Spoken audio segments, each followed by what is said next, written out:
Neighbor ruined my life. Insane betrayal during my wife's pregnancy. It started at a wedding, a day that should have been filled with joy, but it spiraled into a horrifying nightmare that I'm still trying to process. My 10-month-old daughter, the light of my life, refuses strollers, so I had her with me. I'm 30 years old, and my best friend, who's 31, has always been my rock. She's been there through thick and thin, especially during my pregnancy and after childbirth. I always felt comfortable asking for her help, and she was happy to step in as a nanny when needed, especially since she hasn't been able to have children after a miscarriage. She's always been so eager to assist, but I never imagined it would lead to this. Last week, at our mutual friend's wedding, I was holding my daughter for what felt like an eternity. My best friend, ever observant, offered to take her so I could catch a break and mingle with the other guests. Grateful, I accepted, trusting her implicitly. About 20 minutes crawled by and I decided to check on them, but they weren't where I thought they'd be. Panic clawed at my throat as I frantically searched the garden for what felt like forever. Finally,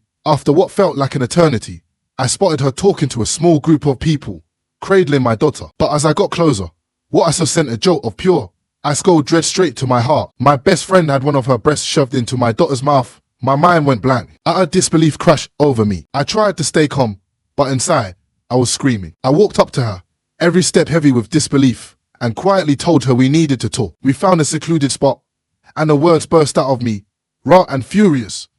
What the actual bleep is wrong with you? Why are you nursing my daughter? She looked at me with a blank stare, as if I was speaking a foreign language. In a chillingly calm tone, she tried to justify her actions, saying it was the only way to calm her down, and that there was absolutely nothing wrong with it. Then came the words that truly made my stomach churn. She said she practically felt like a second mother to my daughter. I was beyond shocked, reeling, struggling to make sense of the situation. But the wedding was still in full swing, and the cake was about to be served. I managed to choke out that we continue this conversation later, but inside, I was a storm of rage and confusion. That night, we didn't get a chance to talk. Everything felt like a blur. We agreed to meet the next day, but my mind was already racing, my heart pounding a furious rhythm against my ribs. I felt violated, disgusted, ready to explode. The next day, we met and I bit back the storm inside of me. She was allowed to speak first. She launched into an explanation, saying my daughter had been fussy while she was talking to some women who suggested she might be hungry. Then, she said, they suggested she try breastfeeding her, and without a second thought, she just did it. I didn't waste a single second. My words were sharp and cold. What she did was utterly messed up, completely unacceptable, with no excuses. In a voice dripping with chilling confidence, she countered that she didn't agree. She had done nothing wrong. She even said she tried everything in the past, and only her breasts ever calmed my daughter down. So she just did what she always did. Hearing those words, a wave of nausea washed over me. What is wrong with you? I exploded. Why in the world would you dry nurse my daughter behind my back? Her response was like a slap in the face. She was doing what she thought was best for my baby, doing what my daughter wanted. She even added that she didn't think she needed to inform me, since she's practically a second mom, our best friends. My rage grew with every word. Then she dropped a bomb that nearly made me black out. She said that a while ago, after using pumps and dry nursing my daughter, she started to lactate a little, and she was ready to take over breastfeeding entirely, so I could stop worrying about it. Friends, I was absolutely livid, but she didn't even seem to realize it, totally absorbed in her own warped reality, blind to the magnitude of what she'd done. Finally, I stood up from the table, fury coursing through my veins. I called her completely insane and said she was creeping me out. She was never allowed near my daughter again, and to never contact me again, or I would report everything to the police. I screamed it, even after 2 decades of friendship. Her face crumpled, and she started crying, screaming that I couldn't cut her off from our daughter's life. Something inside me just shattered. I shouted, it's not her baby. I carried her. I was pregnant for 9 months. She's my daughter, not hers.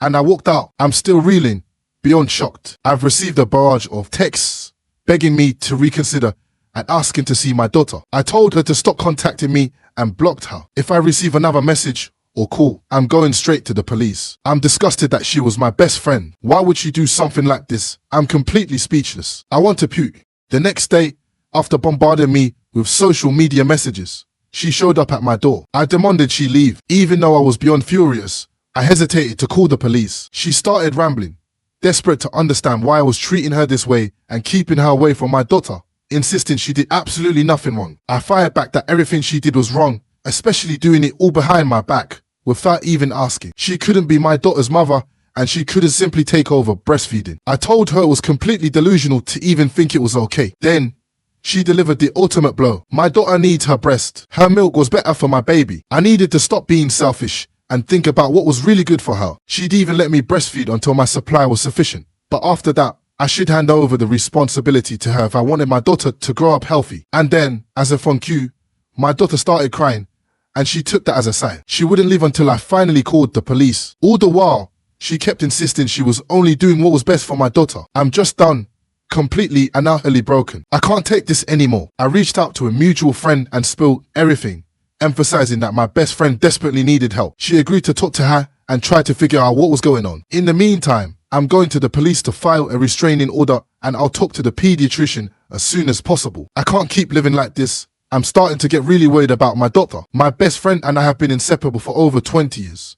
She's been there for me almost every day, before and after childbirth. This is wrecking me. I came back home this morning, bleary-eyed after spending the night in a nearby hotel. I didn't feel safe staying alone, knowing she still had a copy of my keys. Even with my surveillance system, I wasn't willing to take any chances. The first thing I did was call an emergency locksmith. I explained the situation, and they arrived quickly to change the locks. Now I felt like I could breathe. I did a thorough sweep of the house, but everything was as I had left it. I reviewed the doorbell camera footage, confirming she hadn't come back. Thankfully, I had warned my close neighbors about the situation, and they were completely understanding. I then met up with the mutual friend, who updated me on her talk with my former best friend. She went to her house, and things seemed normal until they sat down and my former best friend asked if they could talk while she pumped because she needed to get her milk supply going. Our mutual friend played along, but then asked why she needed to pump if she didn't have children. That's when she announced she did indeed have a daughter, shocking our friend. She claimed that my daughter was her baby, even though she didn't give birth to her,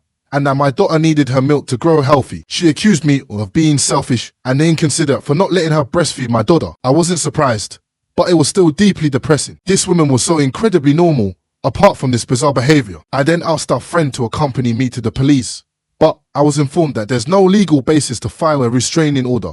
They need solid proof of harassment or stalking. Surveillance tapes and texts don't show harassment or evidence that she's stalking me or being dangerous. I could only file a formal complaint, which I did. They said they'll keep an eye on the situation and patrol the neighborhood. I get to go home and wait for my parents to arrive and stay a while, and I've booked an appointment with a pediatrician and get my daughter checked up. I felt off when I went to work and decided to surprise my wife with breakfast and went home. As I entered the back door, a sight unfolded that made my blood run cold. My wife and neighbor were sitting in our living room on our couch. She was turned toward him, fully clothed, but her shirt was pulled up over her very pregnant stomach. He, in turn, was facing her, rubbing lotion on her stomach with both hands. They both froze. My wife stammered, asking why I was back. She explained that her neighbor had stopped by to borrow my toolbox while she was moisturizing, and then wanted to feel the baby kick. So she said okay. I was seething. I told him to get out before I put him out, and he left. I tried to stay calm, to get the whole story from my wife. Then I found out that her neighbor's wife is apparently infertile. It was the first I'd heard of it,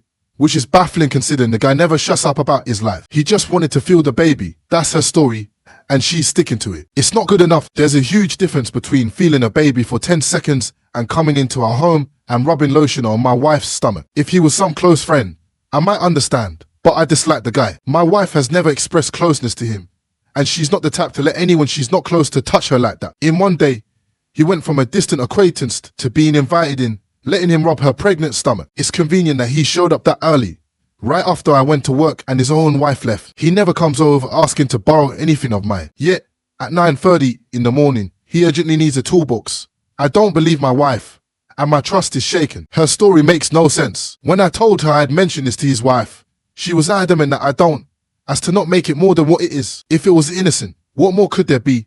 I'm not okay with him robbing my unborn child without me there. It's her body, her choice, but I'm not okay with this. It'd be one thing to feel the baby kick, but he was sitting reclined comfortably on our sofa, rubbing lotion on her, having a private conversation. I'm trying to figure out how to express my disbelief without stressing her or the baby. I don't want to fight with her, but my mind is spinning. My wife stuck to her story, apologized for making me uncomfortable, and assured me it wouldn't happen again. The neighbor left a handwritten note in the mailbox, apologizing. I still didn't feel better, and the consensus was that I should speak to his wife, Sally. So I waited for him to leave for work and called my mother-in-law to take my wife out to lunch. I left for work, called it off, and went to stay with a friend. I got a text from my wife around noon, telling me she was with my mother-in-law. I then went home and knocked on Sally's door. Jeff had told Sally that I kicked him out and caused a scene about not wanting them speaking to us anymore because I was pissed about him helping my wife. I found out that both Sally and Jeff had been going to my house while I was away for the past few weeks,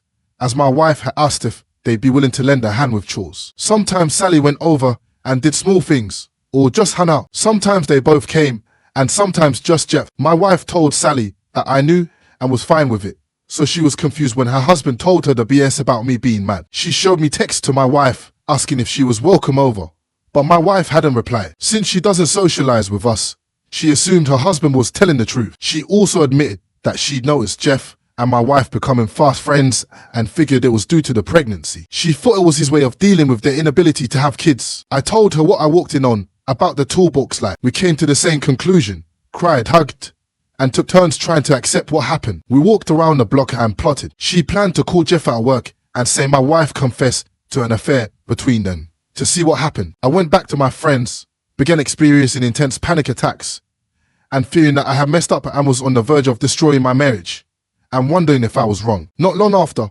my wife called me, yelling that I needed to leave work immediately. I went back home, only to find out that Jeff had called her to share what Sally told him. My wife accused me of being crazy, worthless, and said she was considering leaving me. She unleashed everything on me. In the midst of all this, I was struggling with panic attacks, feeling like I ruined everything over nothing, while also trying to stay calm for the sake of the baby. In a moment of impulse, I told her if she was leaving, I would ask for a DNA test. That's when everything changed. She started pleading, apologizing, hyperventilating, and holding on to me, asking how I found out, denying anything had happened. I reassured her, suggesting we go for a drive to talk. She agreed, and I took us to a parking lot. I told her that if there was any possibility of something happening, she needed to come clean because I already knew a lot. That's when she confessed everything. She admitted that she had slept with Jeff several times before getting pregnant and that our baby might not be mine. She said that Jeff had decided he should be involved, showing up for months, doing what he called daddy in case the baby was his. Jeff had also been lying to Sally so he could play the part of the father just in case. She also said they hadn't slept together in months,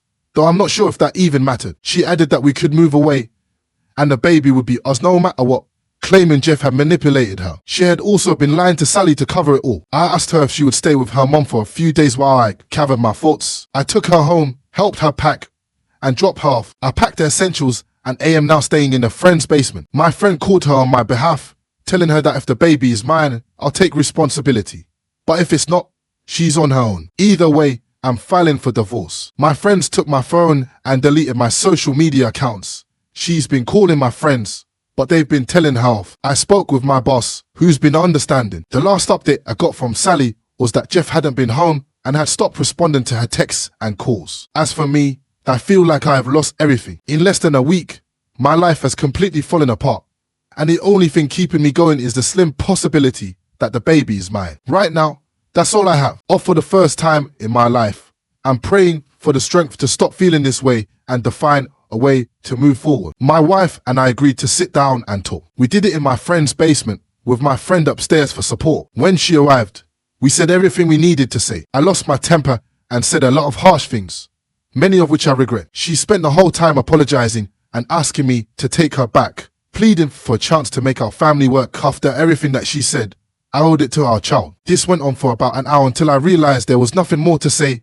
and that I no longer had any romantic feelings for her. She understood that we need to focus on our daughter above all else. We agreed to work on a custody arrangement and eventually co-parent together when the wounds have healed. However, our marriage is over. My wife has the potential to be a great mother, but she failed me as a wife. Right now, my main focus is on getting myself mentally prepared to be the best father I can be. We plan to sell the house eventually, but for now, I'm staying in an apartment. Sally is also leaving Jeff. He's staying with his mother and has refused to speak to Sally directly. According to her, the last thing he said was that he understands what he did, is sorry for hurting her, loves her, and won't contest the divorce. She's struggling to handle everything and lacks a support system.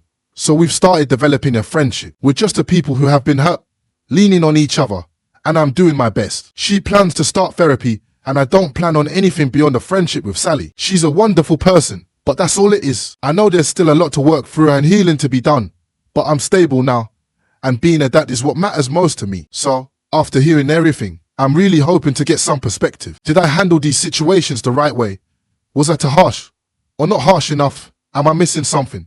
Honestly, I'm still feeling lost and confused. Any advice, insights, or opinions you have would be greatly appreciated right now. I really need to hear from others on whether you think the paths I chose were reasonable given these absolutely unbelievable and devastating circumstances that I experienced, or you see ways that I should have dealt with things differently in order to avoid these situations from continuing in the present and future. I am open to any and all constructive criticisms because I need to make sure that I am doing what is best not only for me, but for the people who matter the most in my life.